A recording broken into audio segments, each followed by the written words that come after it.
বর্তমানে ফেসবুকে যত সময় ধরে আপনার ভিডিও দর্শকদেরকে দেখাতে পারবেন তত বেশি এখান থেকে আপনি আর্নিং করতে পারবেন। তো বন্ধুরা, এই যে বিষয়টি আপনাদেরকে বলছি, এই বিষয়টি আমি কেন বললাম এবং এর ব্যাখ্যা কি এবং ফেসবুক এ সম্পর্কে আমাদেরকে কি বলছে, আজকের এই ভিডিওটিতে বিস্তারিত আপনারা জানতে পারবেন। তো বন্ধুরা, আপনি যদি আমার চ্যানেলে প্রথমবার এসে থাকেন, অবশ্যই চ্যানেলটি সাবস্ক্রাইব করে দিয়ে পাশে আসা বেল নোটিফিকেশনটি অন করে দিবেন, যাতে করে ভবিষ্যতে ফেসবুক রিলেটেড এমন আরও ইনফরমেটিভ কন্টেন্টগুলো আপনারা পেতে থাকেন। তো বন্ধুরা, বর্তমানে কিন্তু ফেসবুকে আর্নিংয়ের অবস্থা একদমই বাজে এবং একদমই ডাউন। যেখানে আগে আমাদেরকে প্রতি মিলিয়ন ভিউজে $10, $12 বা $15 করে দিত, বর্তমানে কিন্তু সেই আর্নিংয়ের রেট একদমই কিন্তু ডাউন হয়ে গিয়েছে এবং এখন প্রতি 1 মিলিয়ন ভিউজে অনেকের $1, $1.5, $2, হাইস্ট $3 পর্যন্ত আর্নিং হচ্ছে। কিন্তু এই আর্নিংটি যদি আপনি বর্তমান সময়ে বাড়াতে চান, তাহলে সেই ক্ষেত্রে অবশ্যই আপনার যারা দর্শক আছে, আপনার ভিডিওটি বেশি সময় ধরে তাদেরকে দেখাতে হবে।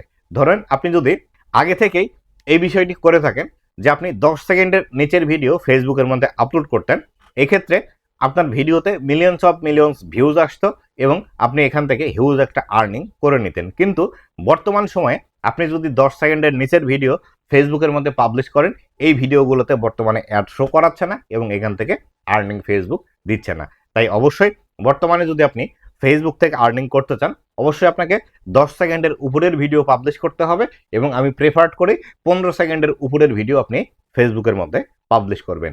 আর এক্ষেত্রে যারা আপনারা বড় ভিডিও তৈরি করে থাকেন বা আপনাদের ভিডিওর দৈর্ঘ্য 2 মিনিট, 2.5 মিনিট বা 3 মিনিটের মধ্যে হয়ে থাকে, তাদেরও ইনকাম ডাউন হয়ে যাচ্ছে। কিন্তু বর্তমান সময়ে আপনি যদি আপনার ভিডিওতে বেশি পরিমাণে ওয়াচ টাইম নিয়ে আসতে পারেন, সেই ক্ষেত্রে আপনার আর্নিং কিন্তু এখান থেকে বৃদ্ধি পাবে। এক্ষেত্রে আপনার যে 2 মিনিট বা 2.5 মিনিটের ভিডিও আপনি পাবলিশ করছেন, এই ভিডিওটির দৈর্ঘ্য কমপক্ষে আপনাকে 5 মিনিট, 7 মিনিট, 8 মিনিট বা 10 মিনিট করতে হবে। আপনি যে রিলেটেডই ভিডিও তৈরি করেন না কেন, অবশ্যই আপনার এই বিষয়ে এক্সপেরিয়েন্স আছে যে আসলে আপনি আপনার একটি ভিডিও কিভাবে দৈর্ঘ্য করবেন। তবে ভিডিও দৈর্ঘ্য করতে গিয়ে আপনি জগা খিচুড়ি বাদিয়ে ফেলবেন না, যাতে করে দর্শকরা বোরিং হয়। আপনি যে কয় মিনিটের ভিডিওই তৈরি করেন না কেন, ভিডিওটিতে এমনভাবে ইফোর্ট দিয়ে তৈরি করতে হবে যাতে করে দর্শকরা পুরো ভিডিওটি দেখে থাকে। বিশেষ করে আপনারা এখানে সুবিধা বেশি পাবেন যদি আপনি একজন কমেডি কন্টেন্ট ক্রিয়েটর হয়ে থাকেন বা ফানি কন্টেন্ট ক্রিয়েটর হয়ে থাকেন, অথবা যদি আপনি বিভিন্ন শর্ট ফিল্ম বা ছোট ছোট নাটক তৈরি করে থাকেন। এক্ষেত্রে আপনাদের এই নাটকগুলো বা শর্ট ফিল্মের দৈর্ঘ্য যদি 8 থেকে 10 মিনিট আপনি রাখেন এবং আপনাদের কন্টেন্ট যদি আরও বেশি এঙ্গেজিং হয়, তাহলে সেই ক্ষেত্রে আপনার এই ভিডিওগুলো বেশি সংখ্যক ধরে দর্শকরা দেখবে। বেশি সময় ধরে যখন দর্শকরা দেখবে, তখন কিন্তু বেশি সংখ্যক অ্যাড এখানে কিন্তু ফেসবুক প্লেসমেন্ট করবে, যার ফলশ্রুতিতে এই ভিডিওগুলো থেকে আমাদের আর্নিং কিন্তু বেশি আসবে। আর যারা আপনারা কুকিং ভিডিও কন্টেন্ট ক্রিয়েটর আছেন, তাদেরকে বলবো, যারা আগে আপনারা 2 মিনিট 3 মিনিটের মধ্যে একটি রান্না দেখিয়ে শেষ করতেন, আমি তাদেরকে বলবো আপনারা যে রান্নার প্রসেসটি দেখাতেন, সেই প্রসেসের মধ্যে একটু পরিবর্তন আনুন।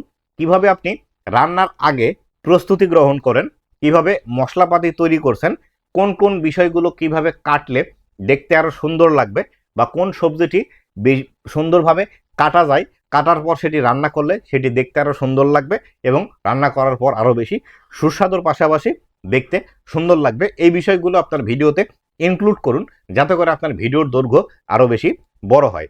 যত বড় ভিডিও বর্তমানে আপনি ফেসবুকের মধ্যে পাবলিশ করবেন এবং যত সময় ধরে আপনার দর্শকদেরকে আপনার ভিডিওতে আটকিয়ে রাখতে পারবেন, বর্তমানে কিন্তু তত বেশি এখান থেকে আপনি আর্নিং বেশি করতে পারবেন। আশা করি বিস্তারিত বিষয়টি আপনাদেরকে বোঝাতে পেরেছি যে আসলে কিভাবে আপনারা আপনাদের দর্শকদেরকে আটকিয়ে রেখে আপনার ভিডিও আরও বেশি সময় ধরে দেখিয়ে এখান থেকে বেশি আর্নিং করতে পারবেন।